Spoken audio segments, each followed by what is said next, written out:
Can we go on the record just very briefly? Right? Yes. You are 18. It's the one with the cast? Yes. Yesterday, she recognized one of the bailiffs. She might have gone to school with him, like in elementary school or something like that. And also this morning, she recognized another bailiff, not because she knows him, but because she knows his wife. Apparently, they might work together at the Department of Transportation or something like that. Do you want me to bring her in to talk? Neither one of these bailiffs are witnesses. So. State has no issue. We don't need that. Yeah. How about you? I believe we're okay, Your Honor. Okay. All right. Yeah. But you know, she reported it, so just want to make sure that we get all that cleared up. Thank you. Back to recess for another 10 minutes and we'll get started.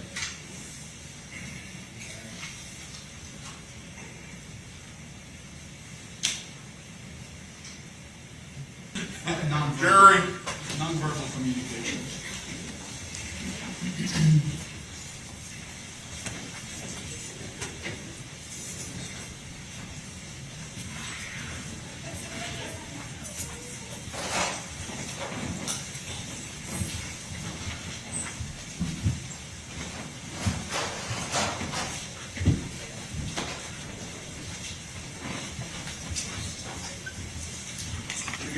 Check your pants, make sure the right ones.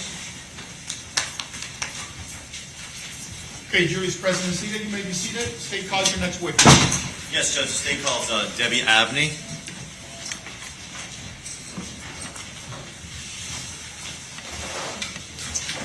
Turn the witness. Your Honor, you'll stand right there. Raise your hand and be sworn.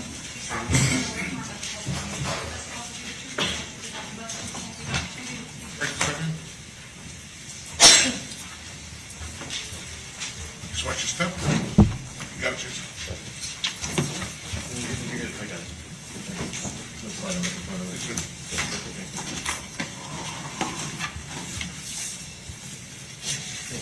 Yep. All right. And folks, if at any time you don't get an answer from a witness or you think you might have misheard it, just raise your hand right on the spot. I'll get the witness to answer, to re-answer the question, or I'll get the court reporter to read it back to you so you can hear it. Thank you. You may proceed. Thank you, Judge. Good morning, ma'am. Good morning. Can you get a little bit closer to the microphone? Sure. Could you please introduce yourself to the jury? Spell your last name. My name is Debbie Abney, A-B-N-E-Y, and I'm a crime intelligence analyst supervisor with FDLE's genetic genealogy program. How long have you been with FDLE? Since 2005. Can you tell us a little bit, just briefly, about what your role has been with FDLE and up until the point where you became the supervisor of the genetic genealogy department? Yes, I have been a crime intelligence analyst with FDLE in various capacities since 2005. We have to stop.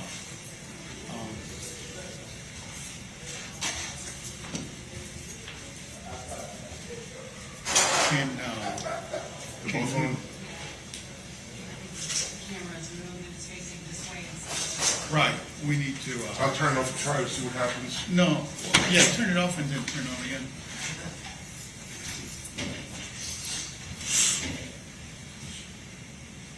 No. All right, then let's go ahead and move it manually. Could you move it? No. Just right at the top. Yeah. Just turn it to the, yeah. No more? That's good enough, right there. Yeah, that's good enough. Okay, you may proceed. Thank you, Judge. I think we were just talking about your experience. Tell us, if you can, what genetic genealogy is, and then what the genetic genealogy program is at FDLE.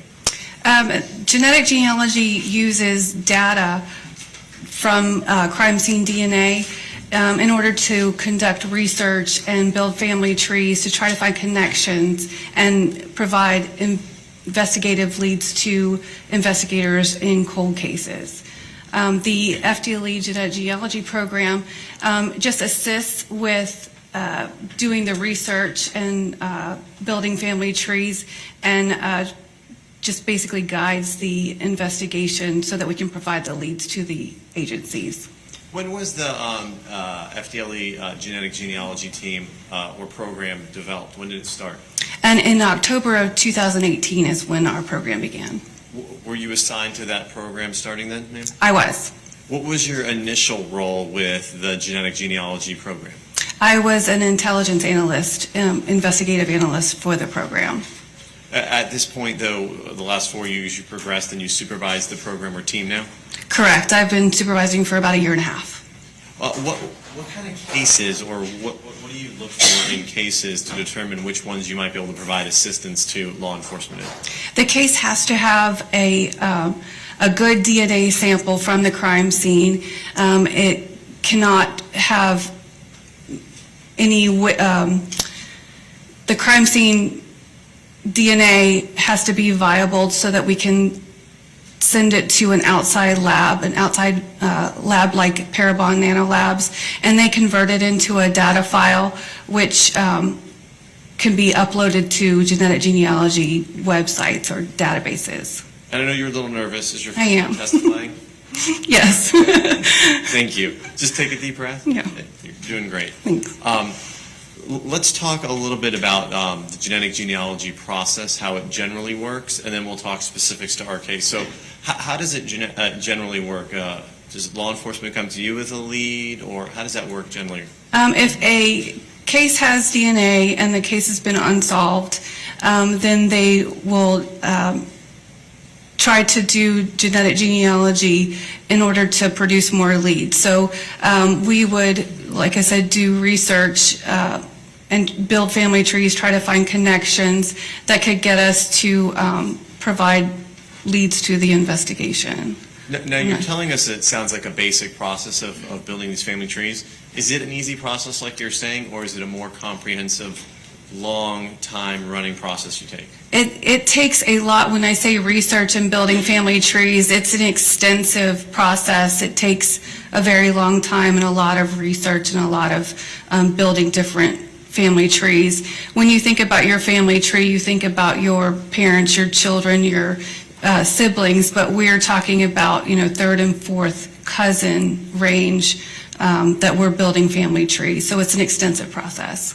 What sort of resources do you use to build the family trees? We use law enforcement databases as well as publicly available databases to research. Do you have, as part of the genetic genealogy team, are there a couple of websites or companies that allow you to have access to the public data that's available on their websites? Yes, as law enforcement, we are only allowed to upload to GEDmatch and Family Tree DNA. They're the only ones that allow for genetic genealogy matching for law enforcement. Let's talk about the process, how this works, so a jury understands. I am investigator Batman. I come to you and say, here's an unknown sample. Do you screen it first to see if it fits with your criteria? Yes, it has to be a homicide or a sexual assault, and it has to be have good DNA. The kind of DNA that we've been hearing about in the courtroom today that's dealt with in the FDLE crime lab, can you tell us what the name of that kind of DNA is? The DNA in the crime lab is an STR, and that's outside of my expertise. I don't deal with that kind of DNA. The DNA that we use, or the data file that we use for genetic genealogy, takes the STR DNA file and converts it into an SNP. It's a single nucleotide polymorphism. We call it a SNP for short. That's the data file that is viable for an upload to genetic genealogy databases. So that's the file that we deal with. I completely understand. So let's just break that down a little more. I come to you, you determine that my case is a good case.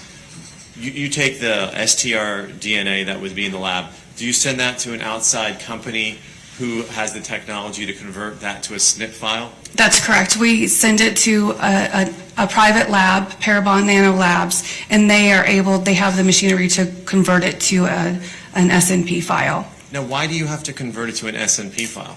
You can't upload the STR file into genetic genealogy databases.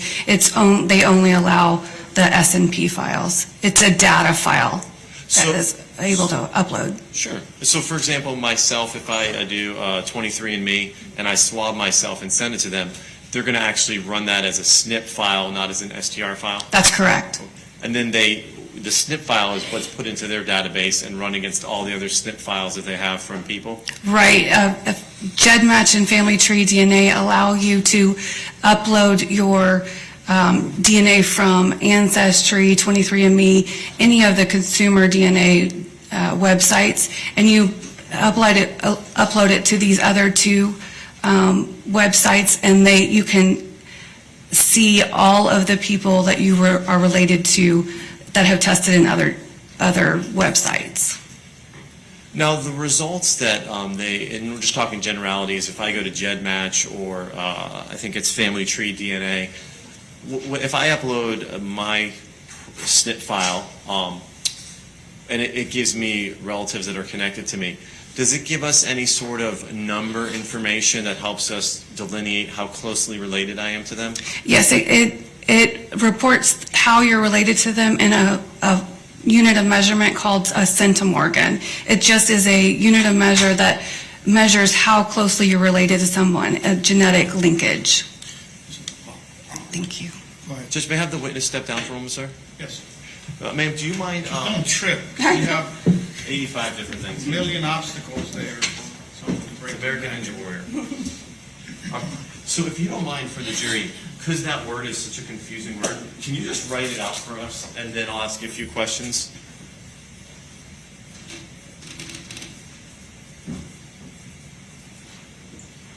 So, okay, so it's centimorgan. Centimorgan. So can you, and talk really loud? Okay. Because you're not in front of the microphone. So, a centimorgan, is that just a unit of measurement to show how closely related two different people are? That's correct. How much, so if you were to take my DNA, how many centimorgans would the actual person donating the DNA have generally, approximately? You have roughly 7,000 centimorgans. So if this is you, you share roughly 3,500 centimorgans with your child. And then you share about 1,750 with your grandchild. So each generation that goes down, it basically dilutes it by about a half, or it cuts it in half? Roughly, yes. The lower the number, the farther away you are relative-wise. And for example, like, let's say it's a fifth cousin, and it's not as simple like this.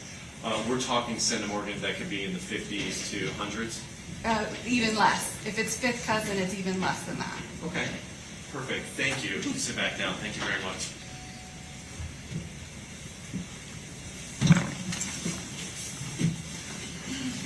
So as an individual, when I receive the results, based on the results I receive, I should be able to know how closely related I am to the individual based on the centimorgans. Correct.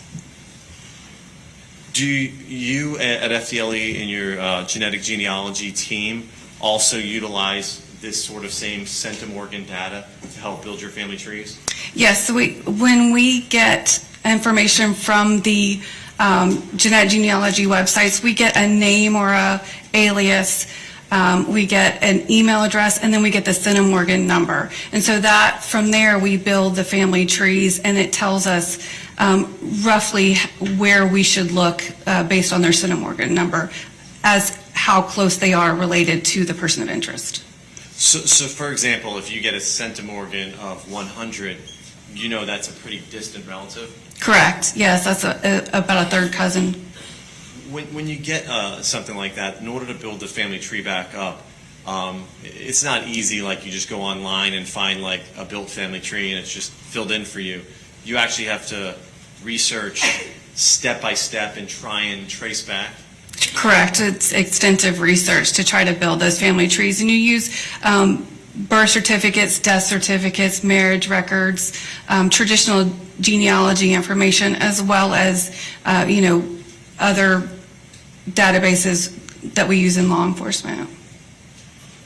As part of one of the investigative tools that you utilize, do you also have investigators or an investigator on the ground who actually tries to interview some of the people in order to gather information?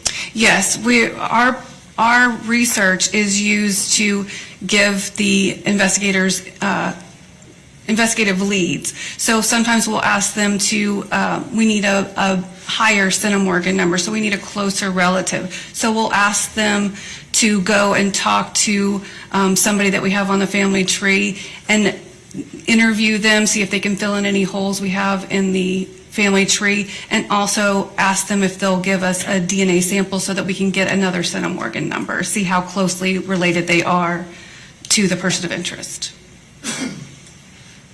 Now, some folks may have a really large family tree, spreads out in many different directions. Does that make your job a little bit harder? Yes, it's extensive research, and sometimes you can't get it from just documentation. That's why the interviews and getting family to assist is very important.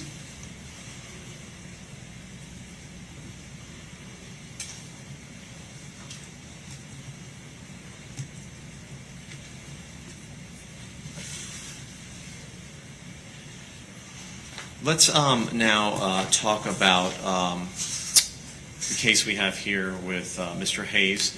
And was your team asked at some point to get involved and assist with the genetic genealogy in this case? Yes, we were. Was the first step, and I'm not asking what the results were, but was the first step to send the sample of the DNA, in this case, to Parabon to have it converted into a SNP file? That's correct. That Parabon handled the converting it to an SMP file, and then they also handled the first round of genetic genealogy. Ultimately, did you get that SNP, well, we'll call it a SNP file, but we'll call it a SNP DNA file. Did you get that file, and did you guys ultimately upload that into GEDmatch and Family Tree DNA? Actually, Parabon uploaded it as part of their initial genetic genealogy. At some point throughout the investigation, I think, that may have started in, late 2018, early 2019. Did there come a time where y'all were able to track down a distant relative of the unknown DNA that was at the scene of the crime? Yes, as part of Parabon's initial assessment and data research, they provided a distant relative that we were able to lead the investigator to interview. Was that individual Anastasio? That's correct. What was her centimorgans in relation to the unknown DNA? She was roughly around 100 centimorgans, so she would have been a second to third cousin range. Do you know if, and only if you know, if not, do you know if an investigator went out to talk to her to gather more information? Yes, an investigator was sent out to talk to her.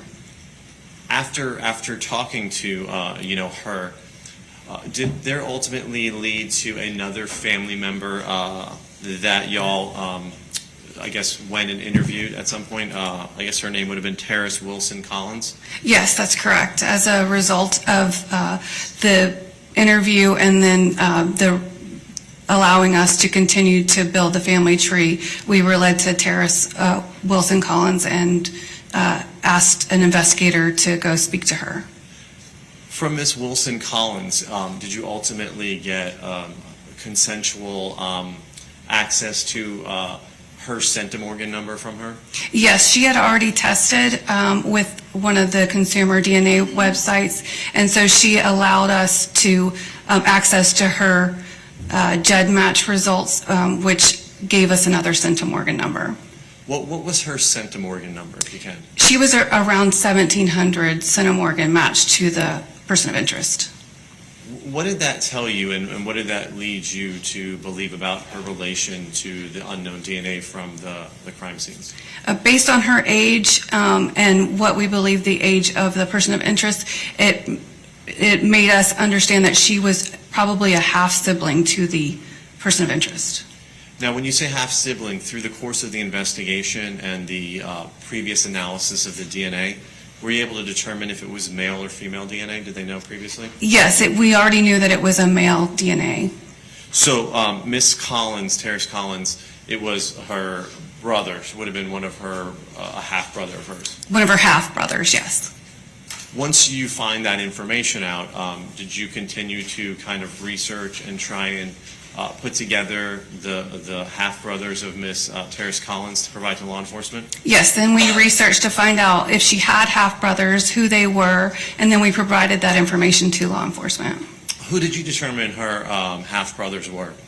She had 3 half-brothers, Jesse Fleming, John Barfield, and Robert Hayes.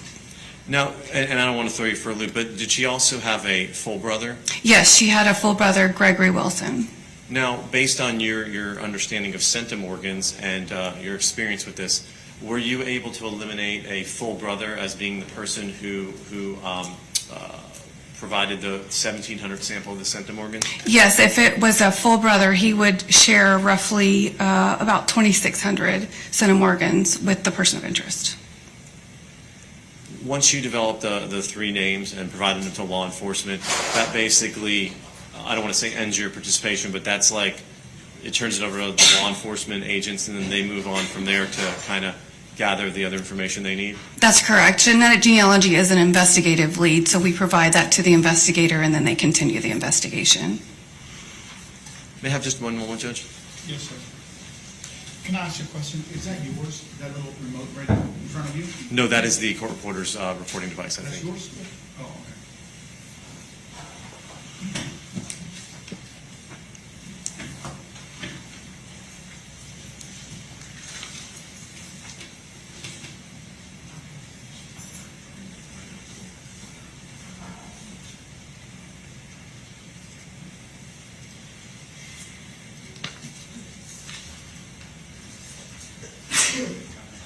Bless you. Thank you very much, ma'am. Thank you.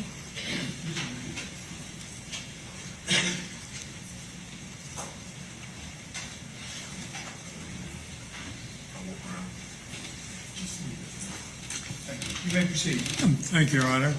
Good morning. Good morning.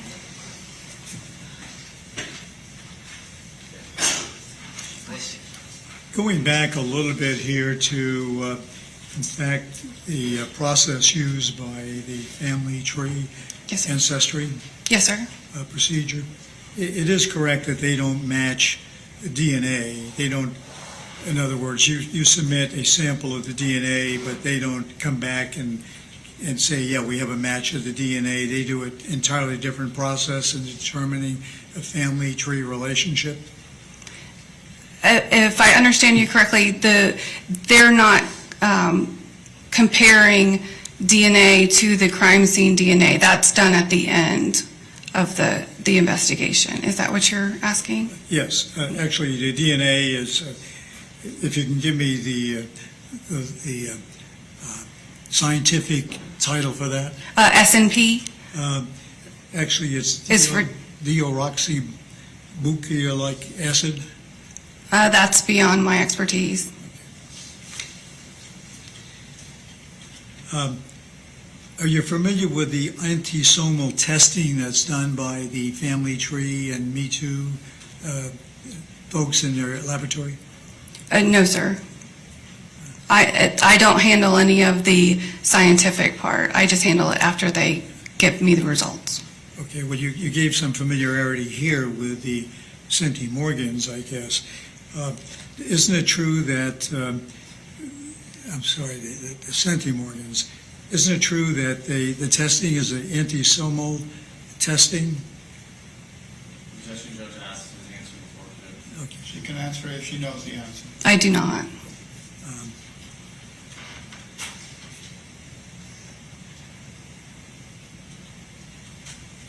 So you wouldn't be aware that the testing takes in 1% of the genomes, or looking at genomes to get a family tree? No, sir, that's beyond my expertise.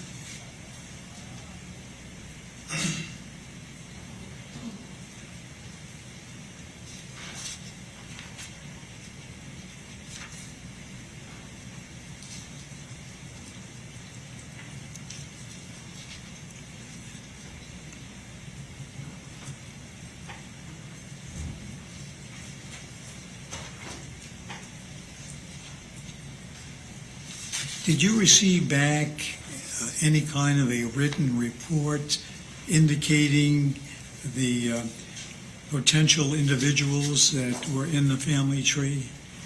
Yes, sir. We get the data from Parabon when they do the initial testing.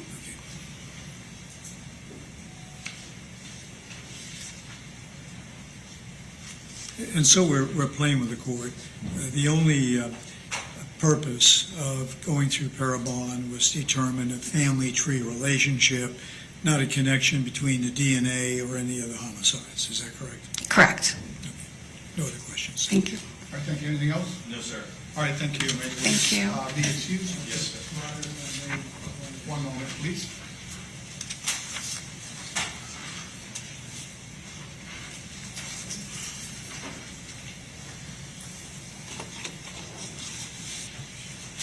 No further questions. Hold on a second.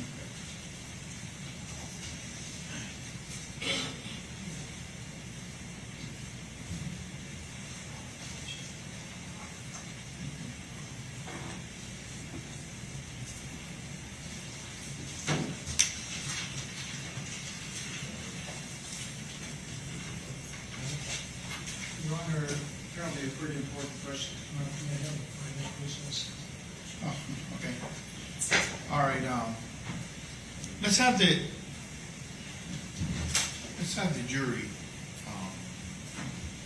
go back. I will take the 5-minute recess.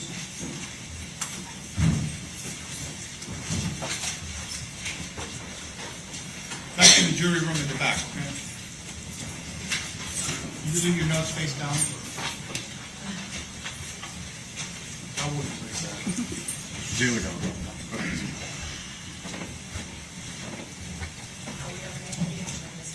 Say again? Are we good? The camera? Oh, yeah, You can turn it thanks. on. Actually, it's perfect right now. It's because the TV's blocking everything.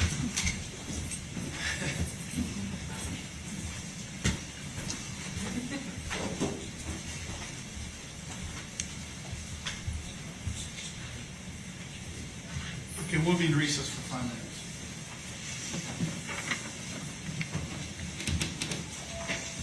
Just hang on there. You think anything? Or anything? No, I got one. Thank you. Yes, ma'am. Where you're saying after Parabon is it Nano? Nano Labs. It's NANOLAB. One word. Yes, ma'am.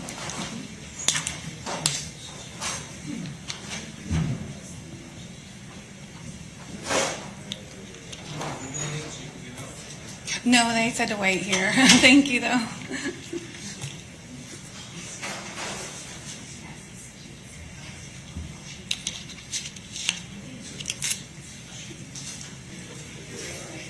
That's fine. Okay, so are we ready to go? Yes, Your Honor. Okay, then, see if they're ready to come back. Okay.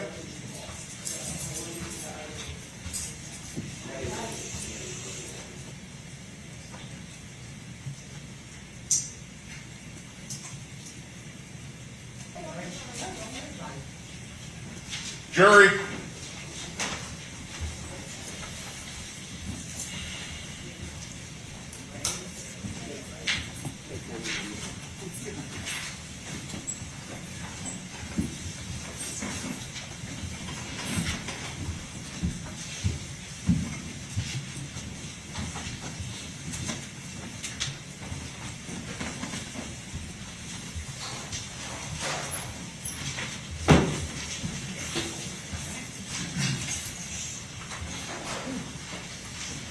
Don't forget to turn it on.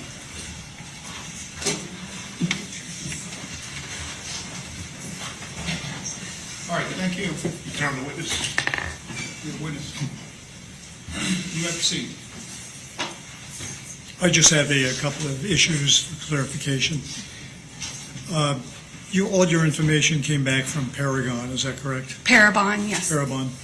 And do you know which of the companies, either Ancestry.com, 23andMe, or any other company that they use to obtain the family identity? Yes, they use JEDmatch.com to upload the DNA. GEDmatch? GEDmatch, GEDMATCH. And the follow-up on that came up with identifying a Terrace Collins as being a member of the family tree, is that correct? Correct. And you indicated that police officers went to her and had her sign a consent authorization to have her DNA tested? I don't know what they did in their interview. Do you know which company that she gave consent for them to give information, her privacy information, in reference to which company was she using? Was she using Ancestry.com or the GEDmatch that you? I don't remember which company she used. The GEDmatch number is the number that we used. And that is a separate matching organization other than Ancestry? Yes, law enforcement is not allowed to upload DNA to Ancestry. So GEDmatch and Family Tree DNA are the only genetic genealogy databases that we can upload DNA to. Okay. And would it be correct to say that Ms. Collins had submitted her DNA to Ancestry.com?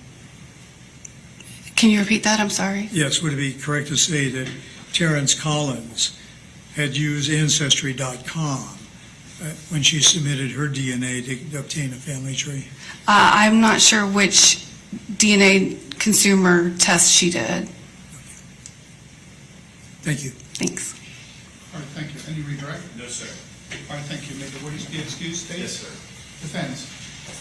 No further question. Thank you. May she be excused? Yes, Your Honor. Thank you. You're Thank free to you. go. Thank you. All right. Next witness, please. Yes, sir, Judge. Say we call Detective Amar. Do you mind if I put this back in the room? May I raise this, Judge? Yeah.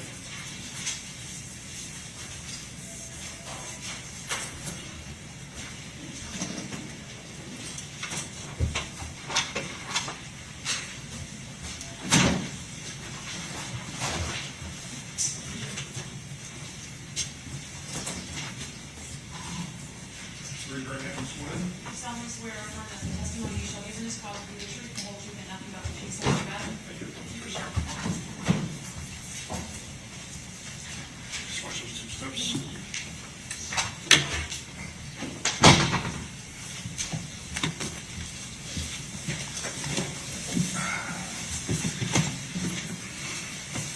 Morning, Your Honor. Good morning. Make sure you speak loud and clear and into the microphone so they can hear what you have to say. Will do. Oh, no, wait, now you just turned it off. It was on before.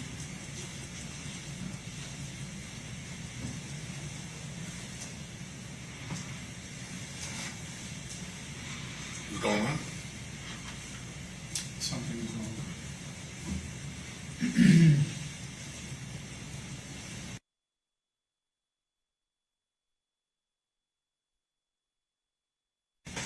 It was over here, Judge, but it's back in. Okay, yeah, but I think they disconnected the link somehow.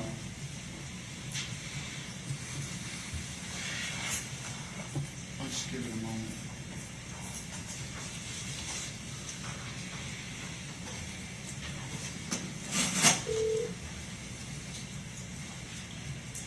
Let it boot up on its own. It's booting now.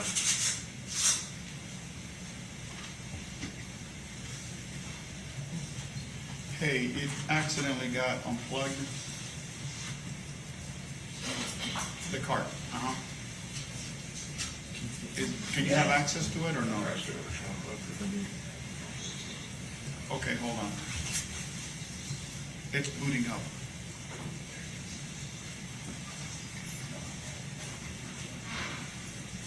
Do I gotta go over there? Give me the keyboard, please.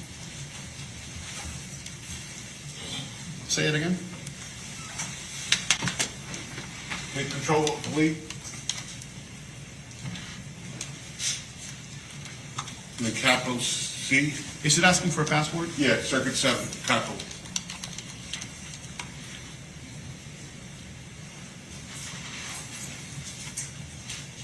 Okay, it's click yes. It's gonna click yes again.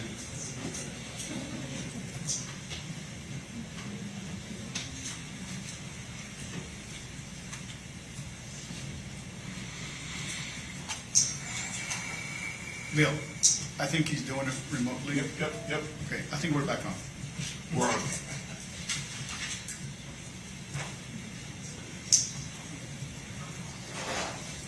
Say it again. On mute.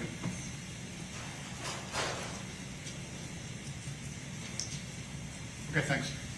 Bye. All right, you may proceed. Sorry about that, John.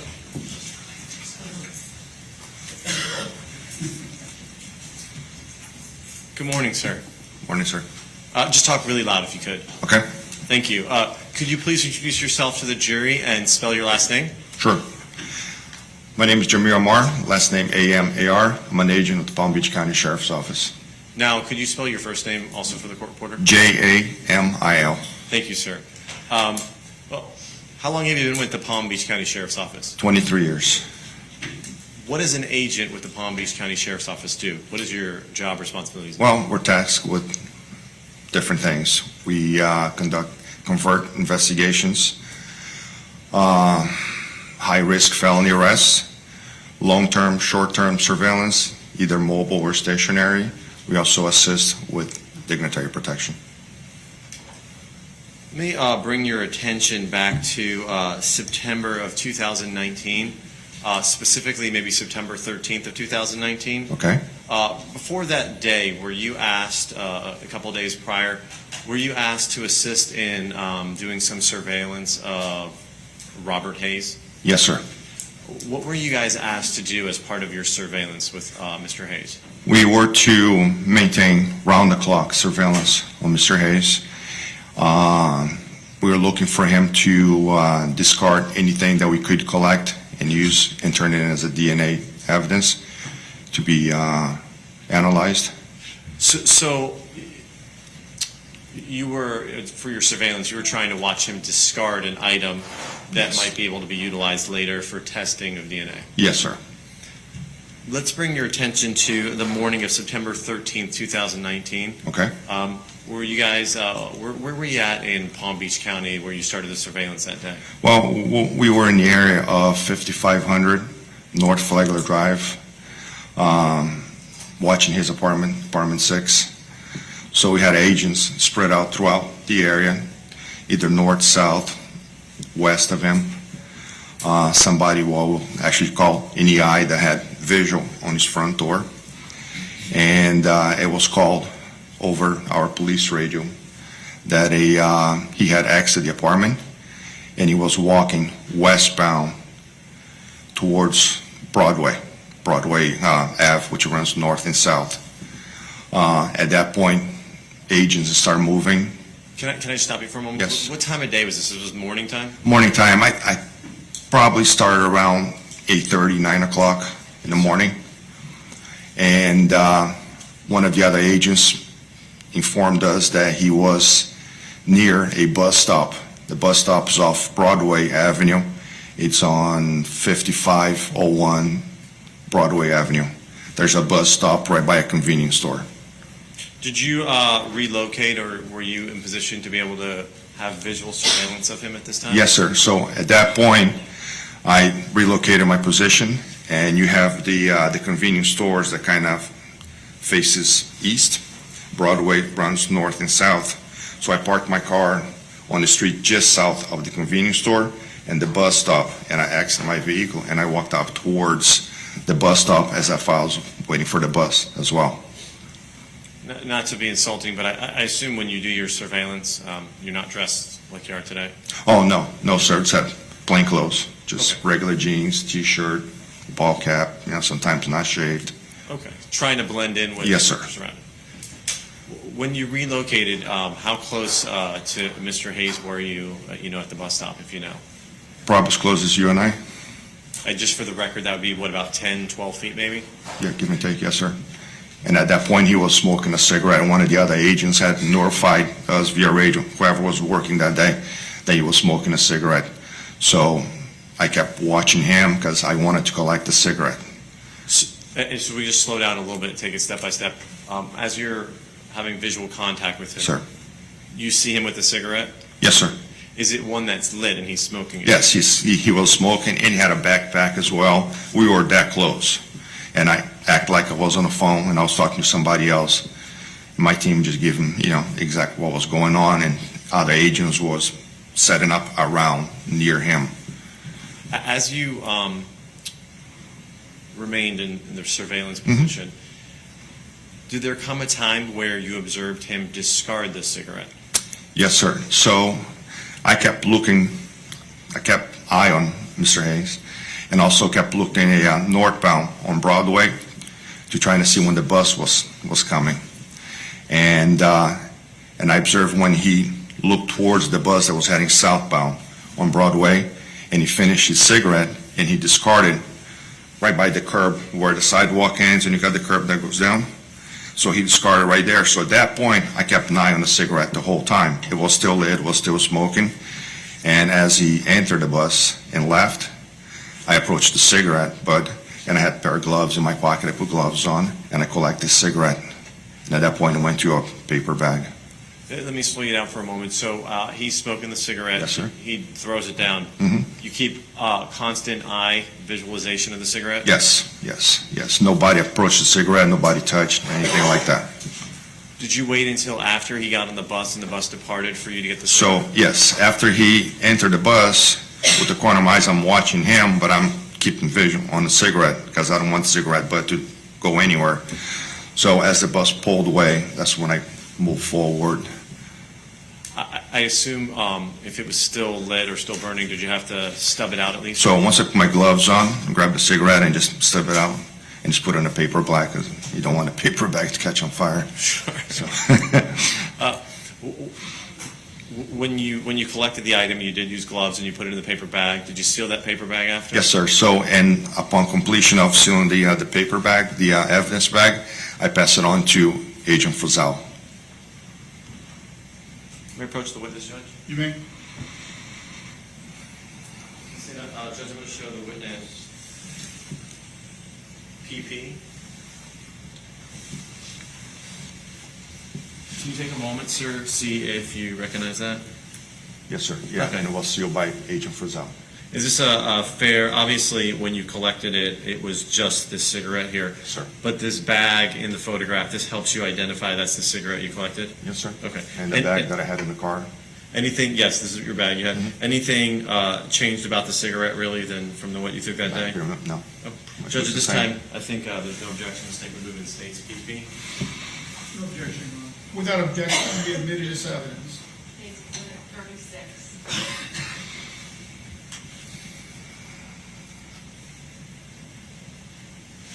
Judge, may I publish this for the jury? You may do so.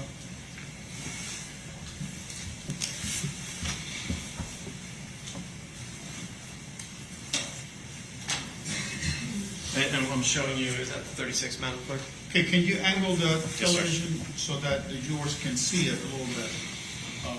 Bill, can I just have your assistance, because it's near the plug. I don't want to unplug the system. So I just want to make sure when I angle it. If I hold the plug, Bill, will you angle this? Is that better? All right, thank you. Everybody? Thank you. Yes, sir.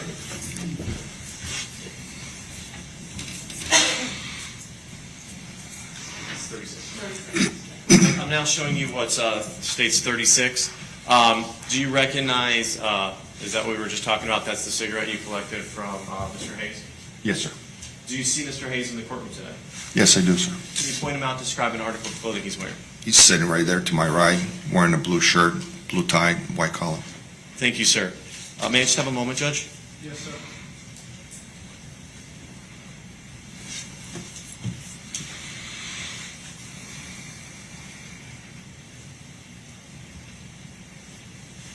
Nothing further, Judge. All right, thank you. Any cross-examination? No cross-examination. All right, may the witness be excused, Dave? Yes, sir, thank you. All right, you may step down. Be careful. Thank you, sir. Will do. Just may call your next witness. Yes, sir. I wouldn't be able to do that. Judge, the state would call Detective Mattino.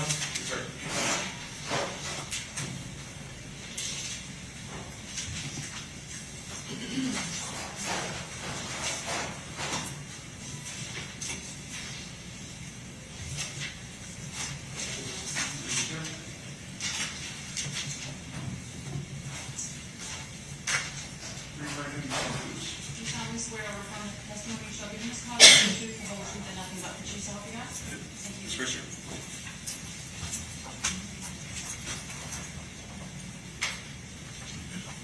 Yes, sir.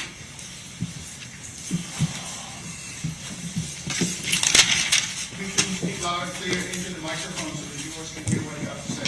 Yes, sir. You may proceed. Good morning, sir. Good morning. Could you please introduce yourself to the jury, spell your last name? Yeah, I'm Agent Matthew Mattino. Last name is Mattino. Where do you work, sir? Can you slow down your speech? Yep. You don't have to. Got it. I work with the Palm Beach County Sheriff's Office. What do you do at the Palm Beach County Sheriff's Office? I'm assigned to the tactical unit. We do fugitive apprehension, dignitary protection. It's slow down a little bit. Jeez. Okay. I know in Palm Beach you guys talk a lot faster. Yeah, I see that. So what do you do at Palm Beach, sir? I'm assigned to the tactical unit. We do fugitive apprehension, dignitary protection, and undercover surveillance operations. Let me draw your attention now to back in September of 2019. Were you assigned to conduct surveillance, your team, on Robert Hayes at that time? Yes, we were. Just so the jury understands, were you the assigned team leader for this? Or I was, yes. as the team leader, before you begin the surveillance, what do you do in order to prepare for it? You know, in a just very brief. I get the case, work on a background, usually contact the detective, get the details of what they're requesting, usually come up with the operational plan. I have a team of 6 to 7 guys that work with me, so if it's surveillance related, just work on the plan in the background. If there's any points or any special requests, hand out assignments, stuff like that. What was the task that was asked of your surveillance team for Mr. Hayes? Our request was to discreetly locate Mr. Hayes and collect his discarded sample of DNA. Were you looking for any item that he could have discarded that Yeah. would have a DNA on it? Correct. Nothing specific, anything that would be discarded publicly. I assume you've, not for Mr. Hayes, but you've done these kind of surveillance Yes, before? quite often, yeah. So this is a common thing that your team is asked to do? It is, yeah. Let me bring your attention now to Friday, September 13th, 2019. Were you working a surveillance that morning, starting somewhere around 8:30 a.m.? I was. Where were you guys set up at, and what were you looking for? We were set up at his residence. The address is 5501 Broadway in West Palm Beach. Did there come a time that early morning hours where you, you personally, did you see him exit his? Yes, I did, yep. When you saw him exit his residence, what was his path of travel that morning? He walked westbound from the residence. His apartment building was kind of on the intercoastal waterway, so he could only go west, and it was a straight shot down his street. Did you continue your surveillance to follow him down? Yes, me and my team, yep, we kept eyes on him. Where did he go to, or what location did he kind of arrive at that was the static location he was staying? Ultimately, he made it, I want to say it's about 2 blocks west from his residence, and that would have been the Food Plus store. That was 5501 Broadway was the location of that store. And right on the corner of that property was a Palm-Tran bus stop, which is our county's public transportation system. As you're observing him and keeping an eye on him, do you lose track of him as he goes into a store? No. Okay. Me personally, I may have, but between myself and the other agents, no, we never lost. And you personally, did you see him come out of the store, though? Yes, yep. Well, what was he holding when he came out of the store? He came out with appeared to be a beverage and a brown paper bag. Like the one maybe someone would drink a... Correct, alcoholic beverage. I usually wrap it up in a brown bag. Did you observe him taking any drinks or putting that can up to his mouth? He did, yeah. He came out of the store, went to the bus stop. You could tell he was waiting specifically at the bus stop, kept checking up and down the roadway for the bus to arrive. Observed him open the can and take a few sips out of it. Did you observe him do anything else like chew gum, light a cigarette? A cigarette, yes. He was wearing a backpack, like a single strap backpack, and he retrieved the cigarette out of the carton from the backpack and smoked one. Did you keep visual of him Yes. smoking the cigarette? Yeah. Did you also keep visual of him holding that brown paper bag Yep. and that can? Yep. Were you staged in a vehicle at this time? Yeah, I was in an unmarked car, plain clothes, civilian clothes, unmarked vehicle. About how far away do you think you are? Half a block, 50 yards. How's your eyesight? Good? No issues seeing at all? No, sir. We use binoculars if it is long range. Did you at some point see Mr. Hayes discard the brown paper bag and what was in it? Yes. Where did he discard that at? So he threw it between the building and the sidewalk, almost on the sidewalk grass, kind of like an easement area. He threw it along the building, completely discarded. He saw what I believe he saw the Palmtran bus coming, took his last swig out of it and chucked along the side of the building. And you could do that from where you're kind of waiting for the bus stop? Oh, yeah. Yeah, it's not like he walked away and he did it all right from the bus stop. Did you have an opportunity to keep a watchful eye on the brown paper bag and can? Yeah, absolutely. Yep. Anybody go up to it? Anybody else throw anything else in that area as you're observing? No. The only person that was there was my team member, Agent Amar. He was actually out on foot within close proximity to Mr. Hayes. Did you have an opportunity to watch Mr. Hayes get on the bus at some point? I did, yep. Once he got on the bus and left the area, what did you do? We immediately responded to that area and retrieved both items, the cigarette and the beer can.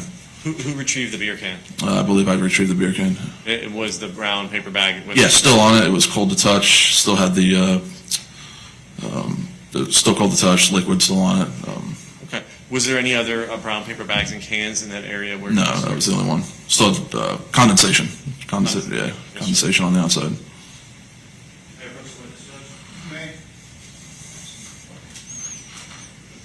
going to approach, sir, and show you what's marked as a state's composite.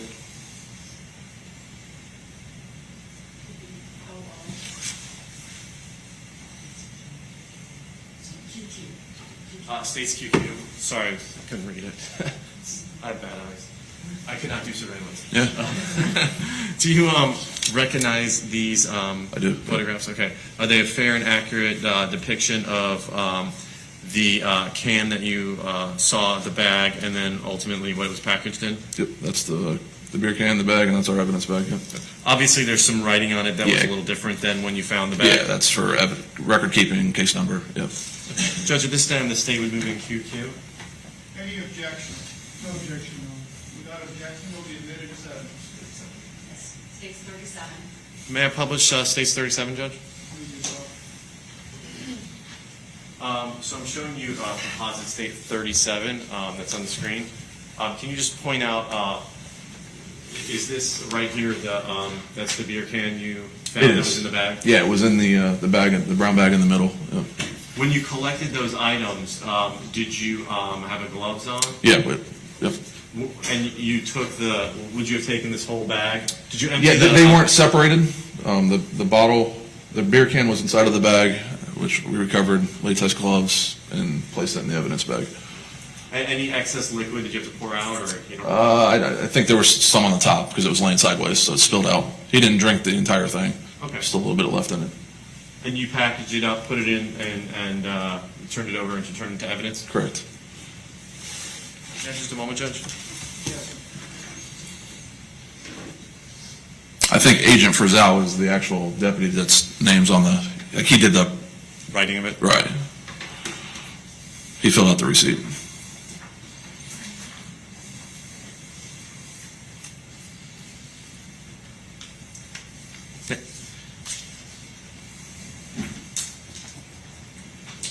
Thank you, sir. No further questions. If you just hold on. Yes?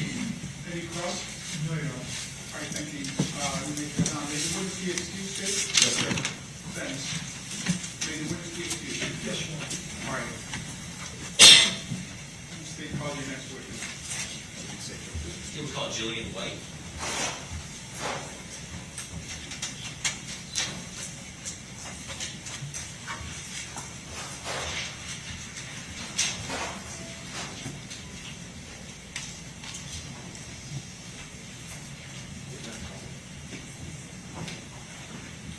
You can come forward.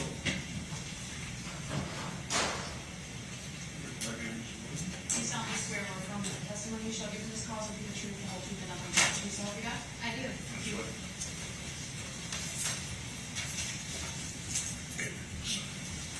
Yeah, it's tight. As much as that.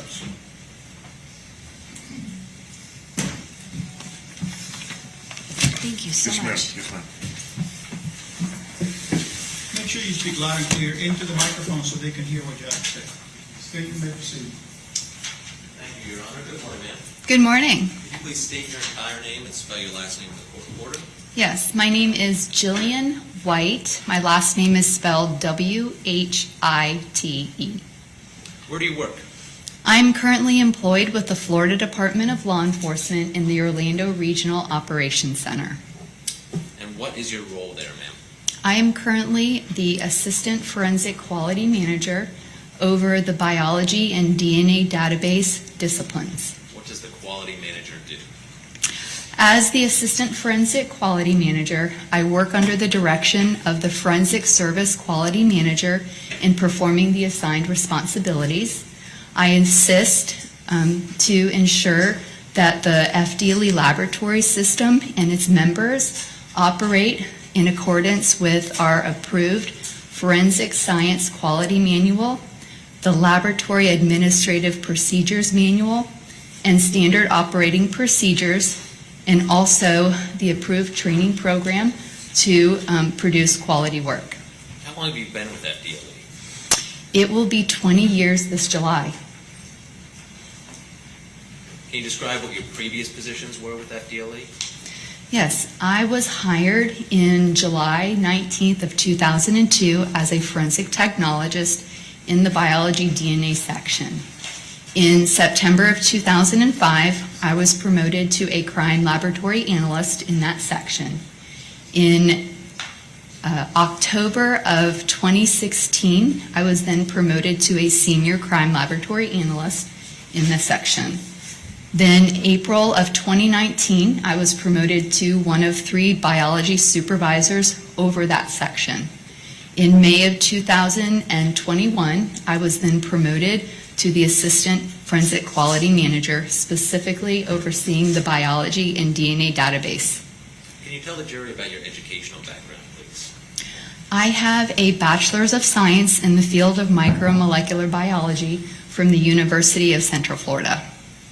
And what type of training do you have in DNA analysis? When I was promoted to a crime laboratory analyst, I had to take a formal 1-year training program that was provided to me by the Florida Department of Law Enforcement in the field of serology and DNA analysis. During that training program, I read numerous articles, did lots of hands-on practical samples. I had to successfully pass numerous written exams. I also had to successfully pass oral boards that was in front of a committee panel that was made up of my principal instructor, a technical leader, and the supervisor of the section. Once I successfully completed that phase 1 of training, I then, for a period of time, worked supervised casework under the guidance of my qualified principal instructor for a period of time.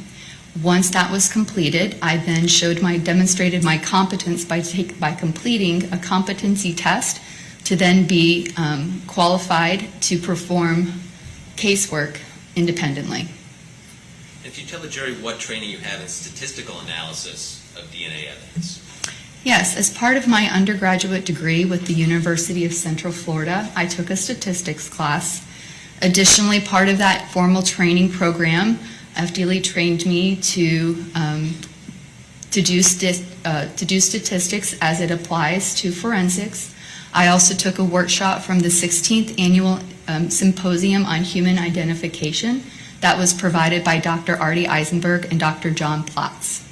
Now, we've heard what proficiency testing is from other witnesses. Is that something you participated in regularly when you were a lab analyst?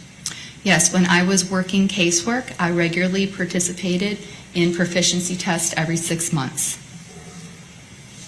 And have you ever testified as an expert in the field of DNA identification and analysis? I have. Approximately how many times? 62. And just going back to 2019, were you still doing lab analysis and lab work at that time? Yes, even though I was a supervisor at the time, I was still doing casework samples. Now, we've already heard from other DNA experts about how, or what DNA is and how it works. So we're going to jump right into your work in this case. When did you start working on this case? Approximately, it's fine.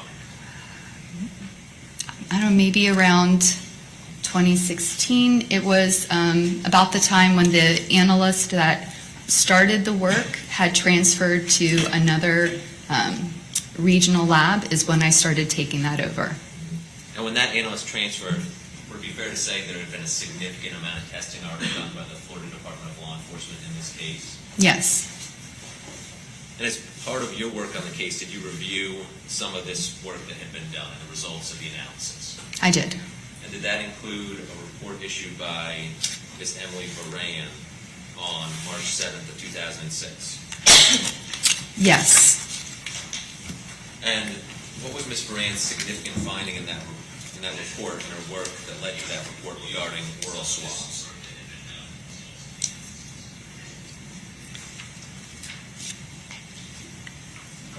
In reference to Exhibit Q3 oral swabs, semen was identified on that exhibit, and a male profile foreign to Laquetta Gunther was obtained at all loci that was tested at that time. And at that time, you had kits that were testing for 13 loci, is that right? That is correct. So it would have been data at all 13 loci. That is correct. We have an objection to the approach. Yes. I apologize for the white noise. You may proceed. Thank you, Your Honor. So, reviewing Ms. Varan's work, she found a DNA profile on all 13 loci. That is correct. And to your knowledge, was that DNA profile entered into the combined DNA index system? It was. Did you also review a report dated May 18th of 2006 issued by Ms. Varan? Yes, I did. And was that in regard to victim Iwana Patton? Yes, correct. And in your review of her work on that FDLE case number, what significant findings did Ms. Varan make in reference to item Q3A? Within reference to Exhibit Q3A vaginal swabs, semen was identified on that exhibit, and a DNA profile was obtained from the analysis that demonstrated the presence of a mixture. A male profile foreign to Iwana Patton was obtained and was consistent with the male profile previously obtained from the oral swabs with Laquetta Gunther. And in your review of the case file, and as you were working and taking it over, was there a significant amount of work done on samples that were submitted to your agency from the Daytona Beach Police Department?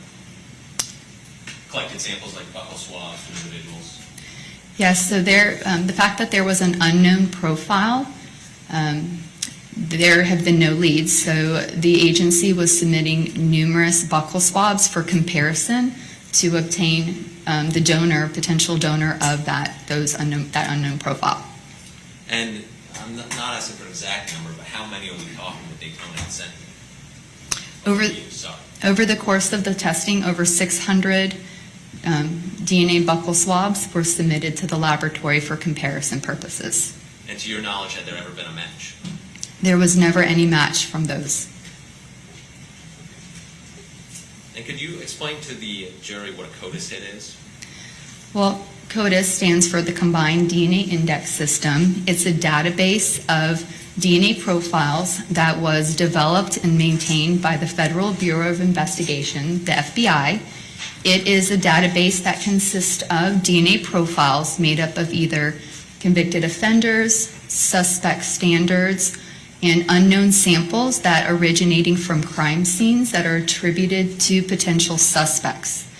The purpose is to allow accredited laboratories the ability to search their profiles in this database in the hopes that it would hit to another sample in the database. What we would like to do is to be able to provide investigative leads and investigative support to the submitting agencies if such match, or what we call a hit, would occur. If that hit does occur, we provide that information to the submitting agencies, but it's still ultimately the responsibility of the submitting agency to obtain a buccal swab from that individual to be submitted into the laboratory for comparison purposes so that we can provide that match or inclusion and then provide that statistical weight for that match. So for law enforcement, CODIS is essentially an investigative tool, is that fair to say? That's absolutely what it is. And was there a CODIS hit related to Ms. Gunther's, or the profile from Ms. Gunther from the oral swab in December of 2016? Yes, a hit did occur. And between what agencies did that hit occur? So 2 unknown samples in the database hit to each other. The one that was entered from the Daytona Beach Police Department hit to another sample that was in there provided by the Palm Beach County Sheriff's Office. So is this a situation where you have two unknown or an unknown DNA sample coming from 2 different cases and it's a hit, or that's the best way to say it, right? It's a hit. Yes, so the information is the same, so we provide that to the submitting agency as an investigative tool to help further their investigation. And was the Daytona Beach Police Department notified by FDLE about this hit? Yes, I issued a report December 6th of 2016 letting them know of the possible investigative lead that their sample had hit to a sample that came from the Palm Beach County Sheriff's Office. Now, between 2005 or early 2006, when Ms. Moran did this work, and I guess we're now up to about December of 2016, have there been any significant changes in technology available to FDLE in processing DNA? Yes, one of the new technologies is the amount of areas that we looked at in the DNA profile. At the time of 2005-2006, we were looking at 13 areas.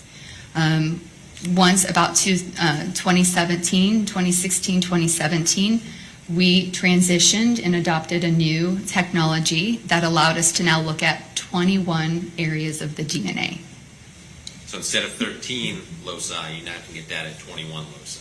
We can get data at 21 with additional 3 gender markers to let us know if the sample is from a female or a male. And because you had this newer DNA technology, did you decide to do anything with the oral swabs from Ms. Gunther that were collected back in 2005? Yes, to help with the investigation, because it still was unknown at the time who the donor of the stain belonged to.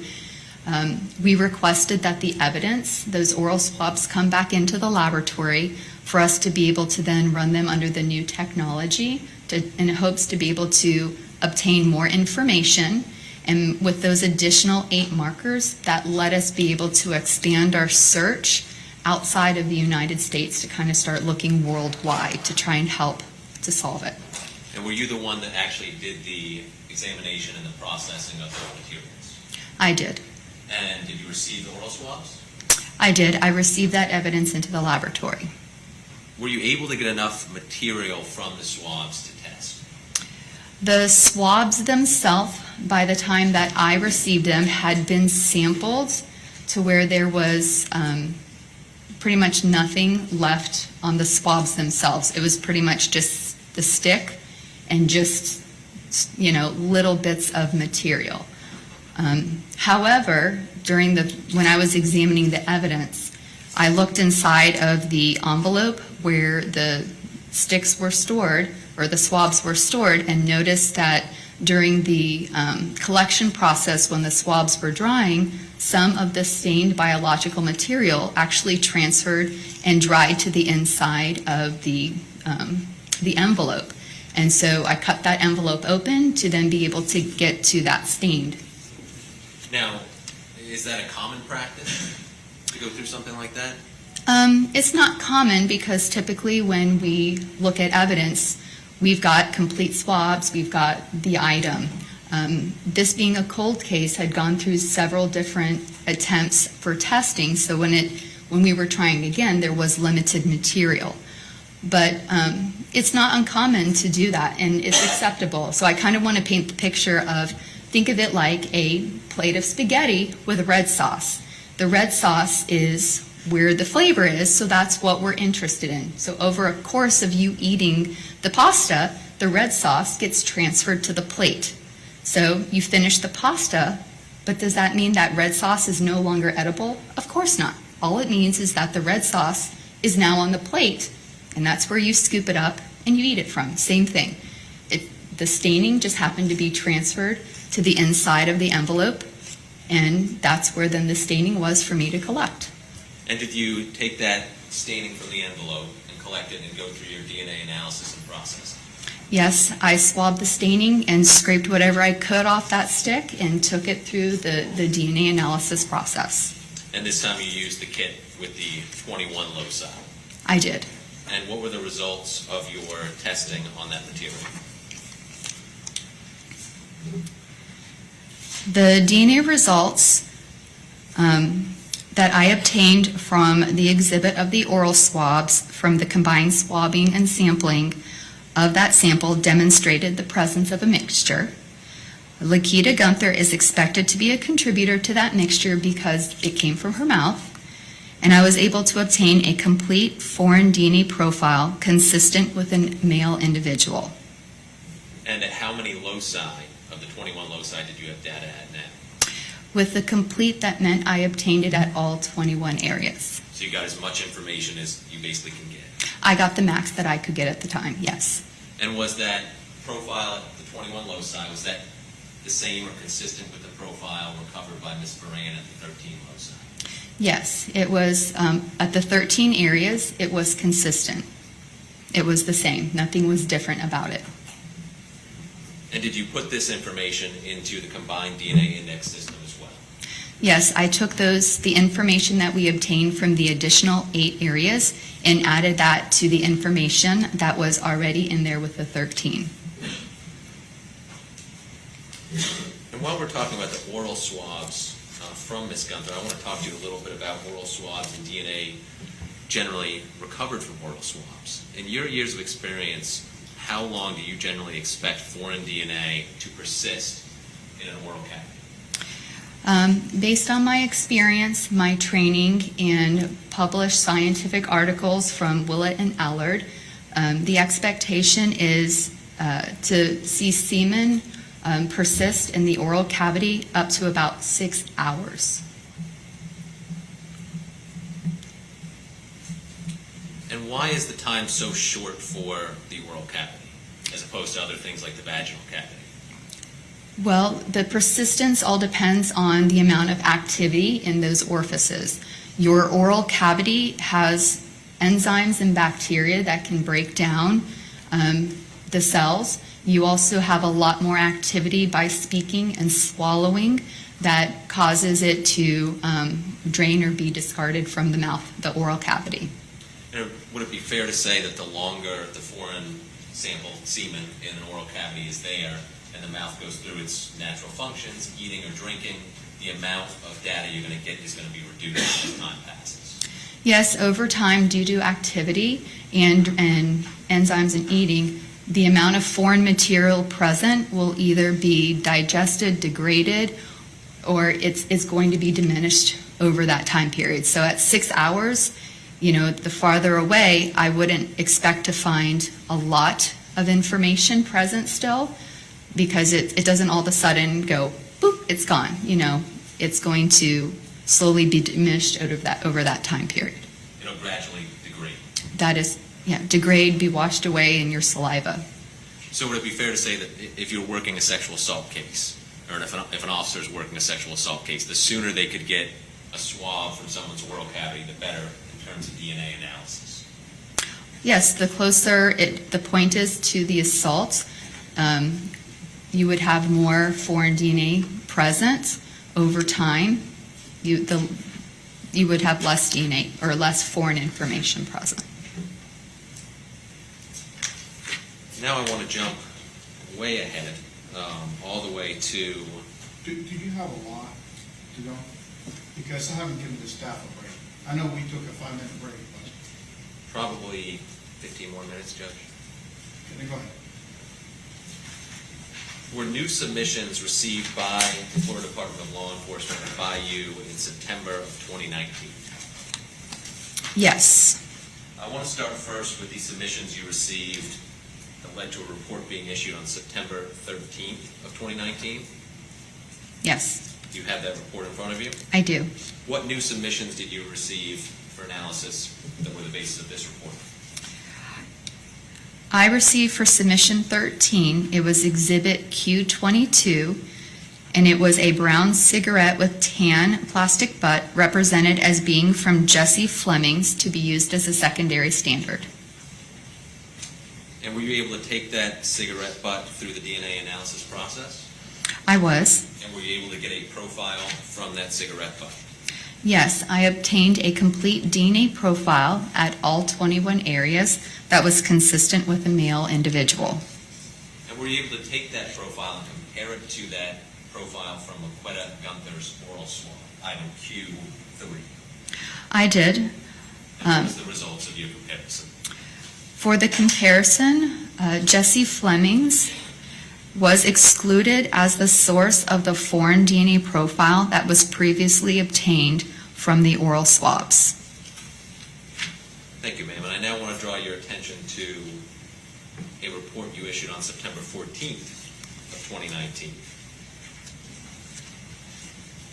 Just let me know when you're there. Yes, In this submission, did you receive item Q24? I did. What was item Q24?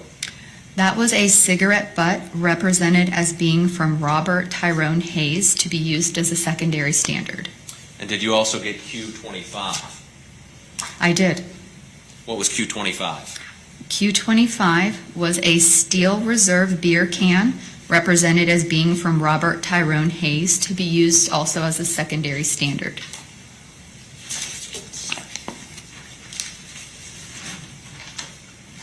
Can I have personal witness, Your Honor? You may. Ma'am, I'm showing you what's already in evidence, as states 36 and 37. These items look familiar to you, Yes, they do. and what are they? The one on the bottom is Exhibit Q25, the Steel Reserve can. I recognize it because of the yellow FDLE barcode label, my handwritten case number, initials, dates, and my initials on the seal. And what about states 36? Q24, I recognize that. Again, I can see my initials on the evidence packing tape. And this is FDLE tape that's on the exhibits as well? Yes, that's my FDLE initials and seals over where I opened the evidence. Okay, and that's the red tape. That's the red tape. And did you take the cigarette butt and the beer can, and were you able to develop a DNA profile from those items? Yes, I was. And was it the same DNA profile? Yes, I took a sample from each piece separately through the DNA process, and each sample It was the same complete DNA profile consistent with the male individual was obtained from each of the exhibits, the Q24 and Q25. And before we go into the next step, at least in this report, could you tell the jury how you do statistical analysis? So if you're able to, if you have an unknown profile and you have a known profile and you compare them, how do you go through your statistical analysis related to that comparison? So when we are looking for our comparisons, what we are looking for is I'm looking to either, if it's a single source sample, I'm then looking to see if those samples match one another. In the case of a mixture, I'm looking to see if that known buccal swab could be included as a contributor to that mixture. I am also looking to see whether or not I can exclude somebody from being a donor to that sample. However, once I say that two samples match or that a sample can be included into the mixture, I then provide a statistical weight to show how likely that sample is for the probability of it. Currently, right now, we perform what is called a likelihood ratio.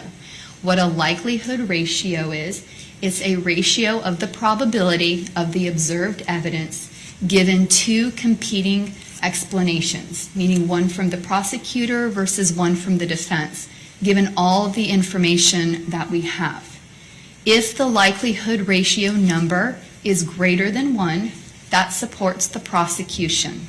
If the likelihood ratio is less than 1, that supports the defense.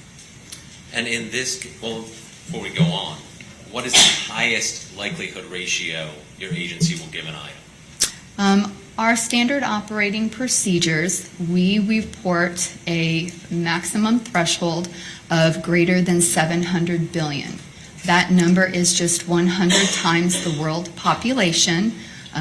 The true number may be greater, but that is where we cap our reporting. And were you able to compare the DNA profile you found on states 36 and 37 to the complete profile you had from Laquetta Gunther's oral swabs? Yes, those secondary standards were used for comparison purposes. So the foreign DNA profile that was previously obtained from Exhibit Q3 oral swabs matched the profile from Robert Tyrone Hayes using the secondary standards of Exhibit Q4 and Q24 and Q25. And were you able to develop the likelihood ratio related to that sample? Yes. And what was that likelihood ratio? The observed foreign DNA profile is greater than 700 billion times more likely to occur if the sample originated from Robert Tyrone Hayes than from an unrelated individual. So let me break that down just a little bit. So does that mean that it is 700 billion times more likely that that mixed profile is Robert Hayes and Laquetta Gunther as opposed to Laquetta Gunther and anybody else? So that the foreign profile that I changed, so it's not the mixture, it was that foreign profile. It is 700 billion times, is greater than 700 billion times more likely to occur if it came from Robert Hayes than if it came from an unrelated individual. And again, that's the highest statistical ratio your agency will give. It's the cutoff point. Yes, the true number may be greater, but we do not report above the greater than 700 billion.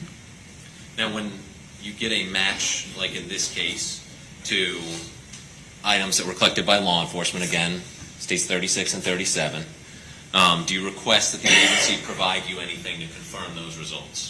Yes, since these were collected as a secondary standard, meaning they were not directly collected from his, like as a blood source or a buccal swab source, we requested that buccal swabs be submitted for comparison purposes. May I have one moment, Your Honor? Yes.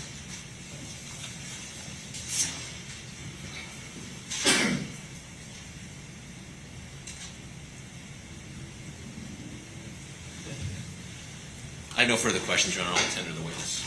Let me take a break at this time. Yes, sir. I'm going to take about a 15-minute break. May I leave this here? Yes, you can leave everything there. Thank you. You need a bottle of water?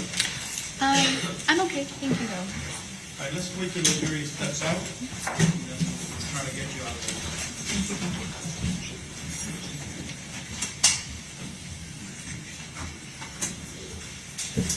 Witness. Oh, yes. Okay, go ahead.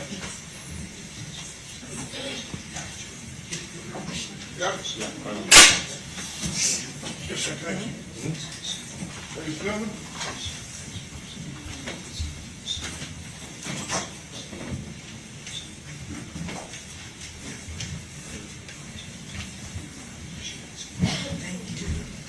It's cold today.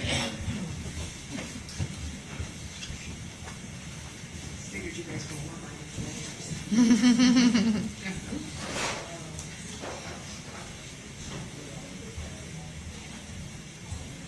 Okay. Yes, sir. And then helping her get off. Yes, sir. And then if you mind handing me that pen right now, The pen? the pen. Thank you. You're welcome. Just be careful. See that again? Platz, P-L-A-T-Z. I will be recessed. Everything else do okay? Okay. Just step right here, you see the double window? Oh. Yes, just walk, just step over. Cool. You're welcome. Thank you.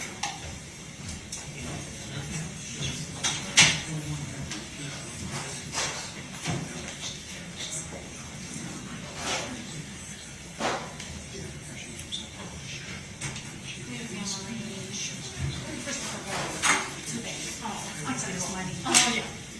Okay.